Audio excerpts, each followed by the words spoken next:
Сәлеметсіздер ме, құрметті көрермендер?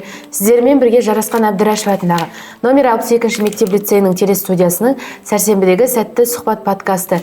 Бүгінгі подкастымыздың қонағы мектебімізде өтіп жатқан үздік бірлестік жетекшісі сайысының қатысушысы Есенжолова Бибісара Парахатқызы. Студиямызға қош келдіңіз, апай, саламатсыз ба?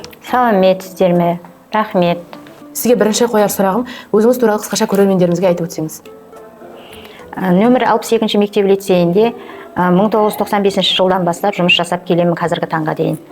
Есімім Есенжолова Бибісара Парахатқызы, музыка пәнінің мұғалімімін. Осы ұстаздық жолға қалай келдіңіз? Менің ұстаздық жолға келу себебім ең алғашқы ұстазым Баян деген апай болды. Сол апайдың маған берген тәлім тәрбиесінің арқасында ұстаздық жолды таңдадым десем болады. Осы қазіргі таңда сіздің еңбек өтіліңіз қанша жыл болып тұр? Қазіргі таңда 1995 жылдан бастап осы жыл аралығында 31 жыл осы мектепте нөмір 62-ші мектеп лицейінде жұмыс жасап келемін. Қазіргі таңда сіз бірлестік жетекшісісіз. Осы музыка және технология саласын таңдауға не себеп болды? Музыка саласын таңдауға себеп болған жаңа айтып кеттім ғой, мен бастауыш сыныптағы алғашқы ұстазым өзі әнші, өзі сауатты, өзі биші, сондай мен апайға тап келдім бала кезімде. Сондықтан да сол апайды мен үлгі тұтып, сол апайға ұқсағым келіп, содан таңдадым десем болады. Жақсы, керемет. Осы ұстаздық жолға келгендегі ең алғашқы күніңізді айтсаңыз, қалай болды? Мен ең алғашқы ұстаз оқуды тәмамдап, Қызылорда музыкалық училищесін, ол кезде біз жаңағы дайындық курсынан бастап түсетін едік. Дайындық курсынан бастап, қазіргі таңда колледжді 3 жылда бітіретін болса, біз 5 жыл оқыдық. 1 жыл жаңағы дайындық подкурс оқыдық. Содан кейін 4 жыл колледжді оқыдым. Ол кезде училище болатын. Сол оқуды тәмамдап келген кезде ең алғашқы мен ұстаз болу кез келген адамның қолынан келеді деп ойлаған едім.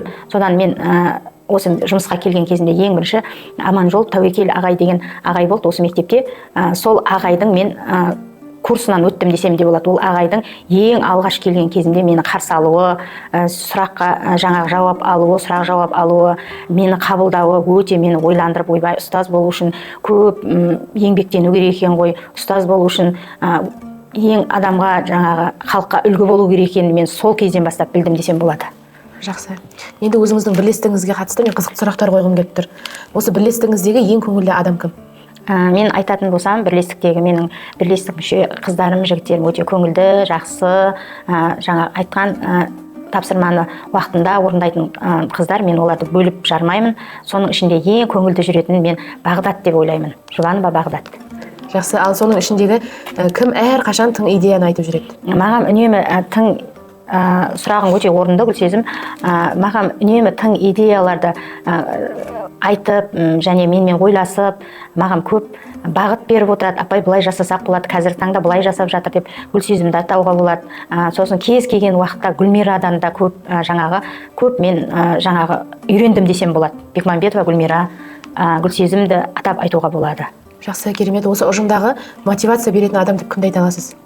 Осы ұжымдағы мотивация беретін адамдарды ешқайсысын бөліп жармаймын. Біздің тәрбиесі жөніндегі орынбасарлар, оқу орынбасарлары барлығы үнемі жаңағы қолдап, сенің қолыңнан келеді деп маған үнемі шабыт беріп отырады. Егер осы сіз бірлестікті бір музыкалық аспаппен салыстырсаңыз, сіз үшін ол сіздің бірлестігіңіз қандай аспап болар еді?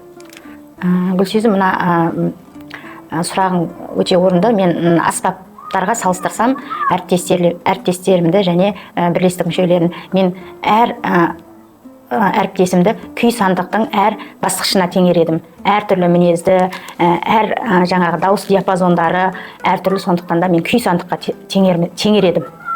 Жақсы, енді сізге осы ұжымдағы ең есте қалатын әзіл немесе қызықты бір жағдаймен бөліссеңіз? Менің осы ұжымдағы ең жаңағы есімде қалған кезім, мен ол уақытта 25-24 жаста болуым керек. Сол кезде бізде мұғалімдер арасында Наурыз шапағаты деген үлкен жаңағы сайыс болатын тұғын. Сол сайысқа барып, біз бірнеше қыздар, 7 қыз билейтін едік. Сол уақытта жаңағы билеп жүріп бір-біріміздің көйлегімізді басып қалғанбыз ғой, іріп тұрған көйлек, ол жыртылып қалып жаңағы көйлек. Енді сахнада жүріп біз күлеміз. Осы кезде сол қыздардың барлығы қазір осы мектепте тек жартысы ғана жайлыға кетіп қалды. Сол кездегі бір қатты күлгенім бар, бір сахнада тұрып өз-өзімді ұстай алмай, сол есімнен кетпейді. Жақсы, енді сізге қояр соңғы сұрағым осы қатысып жатырған әріптестеріңізге бір өзіңіздің ізгі лебізіңізді білдірсеңіз. Жақсы, құрметті әріптестер, бірлестік жетекшілері, сіздерге сәттілік тілеймін. Әрқашанда нөмір 62-ші мектеп лицейіміз алда болып, аудан көлемінде оқушыларға тәлім тәрбие беріп, сауатты, білімді шәкірттер тәрбиелейді деп айтқым келеді. Олай болса, Бибісар апай, студиямызға келіп сұхбат бергенімізге алғысыңыз шексіз. Сізге де табыстар тілейміз. Бүгінгі жарыста бас жүлде сіздікі болады деген ойдамыз. Қатысушы бүкіл бірлестік жетекшісіне телестудия атынан барлықтарыңызға сәттілік тілейміз. Келесі кездескенше аман сау болыңыздар. Рахмет.